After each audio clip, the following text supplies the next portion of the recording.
SEC of high school football. So you had Longview, Lufkin, John Tyler, and even Tyler Lee. I mean, there's John Tyler's where Earl went, I think. Yeah. So they were beating each other up, and I covered Nacogdoches, which was a college town in that district. It was it was not as dominant, didn't have the history as the other three. So Nacogdoches for 3 weeks in a row played the number one team in the nation. Unbelievable. Yeah, and lost. They went 0-3. Right, yeah. They actually did pretty well out of district. And they ran the option to kind of because they didn't have quite the it's kind of like the service academies. The budget for coaching and player staff. Yeah, or sometimes you just don't have subsidizing the budget for players in high school. That's another show for next Thursday. Yeah. Right. But yeah, so okay. So other than the big three, I mean, are there any memories that stand out, or or even a story that comes to mind that just you're like, oh my gosh. I mean, I know you've met like Arnold Palmer. I mean, you've Joe Montana. I mean, best story, negative or positive? Well, positive. Either way, I know you're kind of a positive guy, but if you want to go negative, we can do that too. Let's see here. There was an athlete I signed to do a couple deals with us, and he did one for us in Houston, and people just went nuts. So the whole entire signing, he kept his headphones on and ignored kids like nothing. Mark, you've probably worked with him before, so we signed him to 3 or 4 deals. After that, we were like, no, we're good. So that was Terrell Owens. That's probably my one. I mean, not a lot. Not Sure. a lot of people are a fan of, he protested the Hall of Fame induction. Right, yeah. Who does that? What was that? I think was that last year? Yeah. Or 2 years ago, maybe, yeah. Yeah, I mean, who gets inducted into the NFL, or I'm sorry, the Football Hall of Fame and decides not to go? But anyways, that's kind of like my one horror story, really. I mean, you're doing business with these guys, and they respect the fact that the fans are all they have. I mean, as far as their celebrity we kind of status. specialize in retired legends. And so a lot of these guys, a lot of my clients have made more from us in corporate appearances and public autograph signings than they have in their sports career. I mean, at one point, I don't remember the year, but Pete Rose signed a contract and he got paid like $800 and something thousand for the year. He was the highest paid athlete in all of pro sports. Right. I mean, think about that in comparison. So Pete's obviously the greatest hitter of all time in baseball. Yeah, okay? absolutely. And the greatest competitor. Pitchers now that are signing 12, 15, 20, $35 million contracts you mentioned us working for with 1 year. With Mayweather, there was an article the other day that on average, per punch the past decade, Mayweather made $500,000 per punch landed in boxing matches. That's unbelievable. Damn. I have to say it's pretty smart business, too. That's impressive. It's pretty smart business. But, I mean, circling this back. guy obviously knows what his punches are worth. Circling back, we have guys that make more money now from signing 30, 35 years after playing, Right. Well, let's face it. I mean, they weren't getting paid what when you compare it to current salaries, it's what some of the guys in the 70s and 80s were getting paid. It's really a joke. I mean, yeah, truthfully. And they kind of created the whole. I mean, the guys now are kind of are standing on their shoulders. But so I got a funny story for you. So let's do it. Before the gentleman passed away, John David Crow, 1957 Heisman for Texas A&M. So up until Johnny Manziel won the Heisman, he was the first and only Heisman winner for Texas A&M. And this ties in the conversation of what guys were paid back in the day, et cetera. So he won the Heisman in 57. I forgot what year he turned pro, let's say 1 or 2 years later. But you have to understand, these guys made next to nothing playing. $15,000 a year or something. If that, in the 50s, okay? Right. So in the offseason, they would have to get a job to just make ends meet. So Mr. Crow, before he passed away, I had him exclusive for a couple years on the autograph side of things. He told us a story once. A store came to him in College Station and was like, we'll give you $20 a month to display your actual Heisman trophy. And he was just blown away. He couldn't believe it. He was like, it's just sitting on the shelf in my house. You're going to pay me to put my trophy? He's like, this is unbelievable. So he did it. $20 a month. You could go to some store in College Station and not take pictures, but how long? So this is a while ago. That's extra. This is, yeah. Ryan's there. This is extra. Yeah. And you're gonna have to buy a jersey over there and get it signed before you're taking a picture in front of it. I mean, Mr. Crow, the Heisman winner, was just stoked to have his have his trophy on display, Share and it with have other people. Have a monthly income from it, Right, like $20. right. That's amazing. $20 to benefit from his athletic capabilities Wow. of past. Yep. Yeah, you've had is you've had a awesome. lot of Heisman Trophy winners. Who? Gosh, and you've been to the Heisman. I went to the Heisman presentation once with Earl. It was the year Jameis Winston won. Okay, so I think nice. he won and Manziel lost that year, but won the next year. Yeah. Anyways, shout out to Winston. He was my fantasy football quarterback this past year. So And if I replaced my. We can okay. Go so on. that experience in itself was unbelievable. So I obviously, can only imagine. the Heisman Trophy presentation is such an iconic award. It's such a big deal, right? So if you're looking at the stage or the presentation, you have all these stars in there. You know, a lot of the Heisman winners from the past are sitting first and second row. So they always have like a guest of honor. That year was David Robinson. So he's row like 19, 20, whatever, right? If you look to the right of the stage, I'm in row 2. Heisman Trophy presentation. I'm sitting up there. Wow. You couldn't see it on camera, but the pictures are. I'm like you said, circling back. It's like, what am I doing here? Are you kidding me?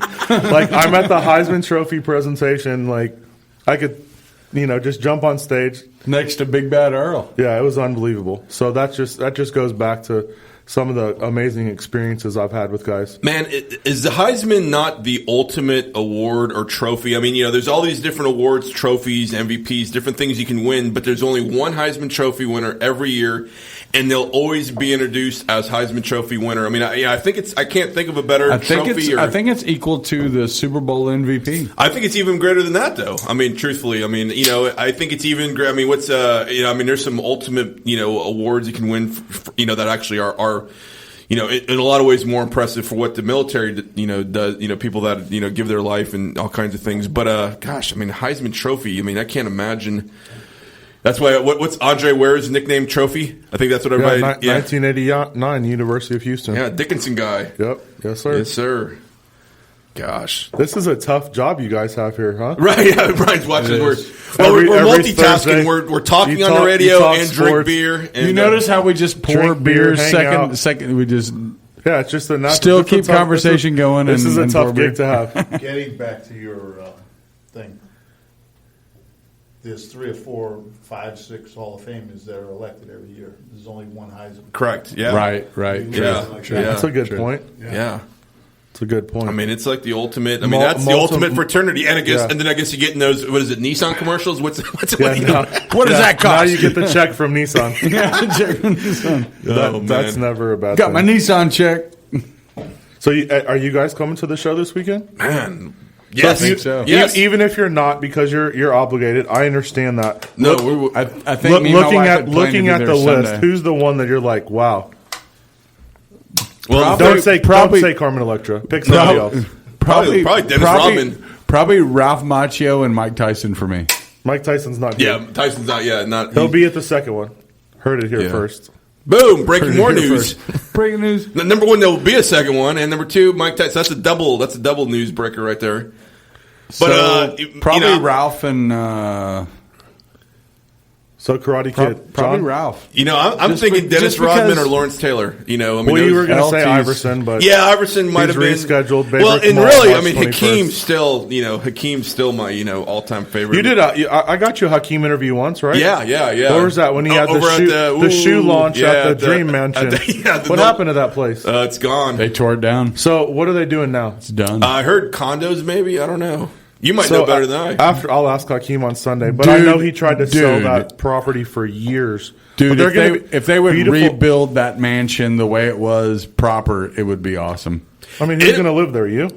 Dude, okay, so I've always said this: if I had the money, I would buy that place and live So there. many people I are really fascinated with that Jim West mansion. Yeah, Yeah, it's for unbelievable. real. Yeah. would. I've grew up here my It's whole gone life. now. Like Ivan, Yeah, It's got gone. torn down, yeah. It's Okay. gone. People are fired up. The maids' quarters or whatever it is, the guest house in the back is still there. Yeah. Yeah, so But you did the a main- Hakeem interview there, right? When he had the shoe launch. Correct. And took a selfie with. That's still my favorite all-time selfie. Was it in front of the huge piece of the summit floor or no? Man, it wasn't. I don't know that it was necessarily in front of that, but I did. I took all kinds of photos. You probably haven't seen all the content. Probably not. Yeah, It's probably a lot skinnier too. But so I would live there. hide those photos. I would live there. Not anymore. In the rubble. Actually, if the rubble was just there and Man, I I'd could carve pitch- out a that's little still a- hole, that's still a and I nice was lot. single, I would. That place I would, was huge. I would. But they're putting live there. condos there. It's going to be an amazing view of Clear Lake. Yeah, yeah, it's nice. It'll be nice. No, I was amazed because going back in the day when they used to have a cancer fundraiser there, the Silver Dollar Ball, right Yep. there on the grounds, and we weren't even allowed to go into that because You there couldn't go in rumors of asbestos asbestos and stuff. And then and- Hakeem took it over and obviously cleaned it up because he made that place beautiful inside. I mean, like you said, summit floor, part of the summit floor was there. It was very elegant. yeah, it was really nice. He had a couple different things going on there, but Yeah, he opened that. If I remember right, it was right before the All-Star game was in Houston, Yep. and there's about 2000, people taking helicopter 13. rides over and landing Yeah. in the front yard Yeah, there. yeah. Yeah, that was pretty cool. Yeah, it's obviously it's I mean Which is so Clear Lake. right. Oh, It really is. just jump in your helicopter and go. Is that what you do when you're not on the radio? Yeah, that's what. Yeah, him and Tillman are like Him and landing at the same time. helicopter races. Yeah. So okay, you asked us who we're most excited about. Who out of the list, like, is there a story of getting them involved or somebody that kind of? I mean, truthfully, even Zach and Slater that's kind of cool. I mean, No, everybody. yeah. I mean, everyone. I'm 35. Everyone our age watched Saved by the Right. Bell, so that's gonna be fun to work with those guys. And then Mark was in NYPD Blue at one point. At the he had a nice run in there. He's done a lot. I of think stuff. he's still doing some stuff currently, but Yeah. I don't have the answers to those questions. Saved by the Bell. It stopped there. right, you know? right. That's all you need, right? Yeah. So and you have the big phone. I mean, people can. Oh, we have those. Wow. Definitely. Sign- It's not a real Zach- phone, but who cares? Right? He's Zach going to sign and it. Mario will sign it. Yeah, it's the huge brick phone. We got him. Dude, that's awesome. That's awesome. Yeah, but my favorite guest for the weekend, obviously, the 34s has been a Yeah. passion project for 10 years. So that's extremely exciting. A lot of guys at the show, I've been fortunate enough to work with quite a bit. But again, Steve Urkel, that's awesome. That is awesome, Unbelievable. The Star Wars. Just He joking. didn't I don't do even it. know what I'm referring to. He right didn't now. do it. The Saved by the Bell guys. That's gonna be a good time. So And Ricky Williams too. I mean, I'm a big Ricky Williams fan. So he's a great dude. yeah. I He's get. I Talk about I sense he is. I don't intelligent. know. Talk Yeah. about intelligent. That guy's on a different level. I think he's getting his doctorate right now. Actually, nice. yeah. Wow, that's crazy. So it all starts less than 24 hours from now. So right now, tomorrow at this time, you're going to be Tomorrow this time we You're will gonna be have Charlotte Flair. Charlotte Flair. Yeah, so we Nice. have the WWE Fan Fest. So those will be our first 9 guests at the show, and the first headliner to get things going tomorrow night, 7 to 9:30 is Charlotte Flair, and get things going Saturday morning. I think we have 17 guests, Mark? It's going to be ridiculous. Somebody asked me today, how are you? So the whole behind the scenes aspect of an autograph signing is they have to sign publicly for the fans. Mark, you like the Texas beer? Golly. Mark, We need to get Mark a beer Mark, deal. good Right. Lord. Well, hey, okay, so we got we're down to 10 seconds left. So autograph show in Texas put on by Thanks for Fiterman having Sports. me, guys. Man, thanks This so was much amazing. for coming. Hey, thanks no, for John, coming, this is man. awesome. No, It's I a appreciate- privilege. It was Thank a you quick very hour. much. It was a quick hour, wasn't Yeah, it? that was Wasn't that. it? We- yeah, it goes that by was- fast. Hey, thank you for listening. Especially with someone so ingenuous as Awesome. you I and, appreciate and that. It's you been a know, doing privilege. what you do. I had a blast. Thank you all Hey, very and much. Bertrand, thanks so much for You're the man covering behind the scenes. Yeah, dude. Space travel. Beer. Does this look infected? Beer. Boating. Did we mention there's beer? Hey, thanks for listening. We'll be back next week, we think. Thursday nights, 7 p.m. Galactic Coast Power Hour. Final Draft Radio. I gotta pee. Live from the home of NASA. Stand by. We're coming to you live. Live from the ACU of Texas Studios. Final Draft Live. Live from the home of NASA. Stand by. We're coming to you live. Live from the ACU of Texas Studios. Final Draft Live.